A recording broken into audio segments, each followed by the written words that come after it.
No vídeo de hoje vamos colocar um disjuntor simples, né? Como podem ver, apenas tem duas entradas no disjuntor, né?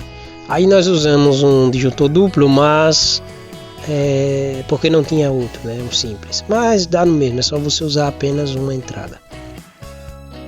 Primeiro passo, né? Procurar qual é o neutro e qual é o positivo da sua residência, né? Por segurança, pessoal, sempre desligue a chave do disjuntor geral da casa. Não trabalhe, mexa com energia sem a segurança devida, né, etc. Sempre verifique, desligue a sua energia geral da sua casa antes de fazer essas instalações, né?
Prosseguindo, procure o neutro e o positivo da sua rede geral, derive do bocal da tomada, da lâmpada no caso, diretamente para o neutro, né, que é a maneira correta, diretamente por cima, né, como vocês vão ver aí.